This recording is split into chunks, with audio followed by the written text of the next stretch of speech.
বিসমিল্লাহির আসসালামু আলাইকুম। গুগল স্টাডির পক্ষ থেকে আবারও সকলকে স্বাগতম। আমি আজকে ফিউচার পারফেক্ট কন্টিনিউয়াস টেন্সের একটি কাজ সম্পর্কে আলোচনা করব। তাহলে ফিউচার পারফেক্ট কন্টিনিউয়াস টেন্সে দুটো কাজ থাকবে, আবার একটা কাজও থাকবে। যদি একটা কাজ থাকে সেই ক্ষেত্রে শুধু আমাদেরকে ডাইরেক্ট গঠন অনুসারে করতে হবে, এই ক্ষেত্রে আমাদেরকে বিফোর আফটারের ব্যবহার করতে হবে না।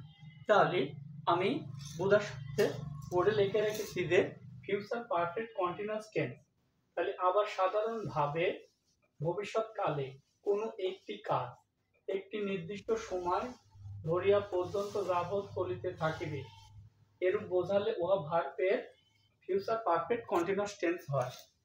তাহলে সে একটা উদাহরণ লিখে রেখেছি যে সে 3 ঘন্টা ধরে কাজটি করিতে থাকিবে।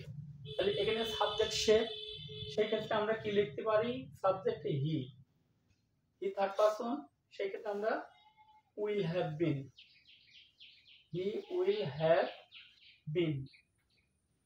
এবার মূল ভার্বের সাথে আইএনজি যোগ করবো। তাহলে মূল ভার্ব কি আছে? কাজ করা, ডু, ডুর সাথে আইএনজি যোগ, doing the work, doing the work for 3 hours,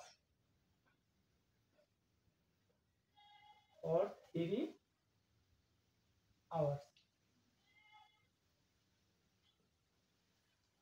তাহলে he will have been doing the work for 3 hours। তাহলে এইভাবে যদি একটা কাজ থাকে তাহলে আমরা এইভাবে ইংলিশে রূপান্তরিত করব, শুধু আমাদেরকে ডাইরেক্ট গঠন অনুসারে লিখতে হবে। তাহলে ধন্যবাদ সকলকে। ভিডিওটা ভালো লাগলে একটু লাইক, একটি কমেন্ট এবং একটি শেয়ার করবেন এবং সাবস্ক্রাইব করে পাশে থাকবেন। আসসালামু আলাইকুম।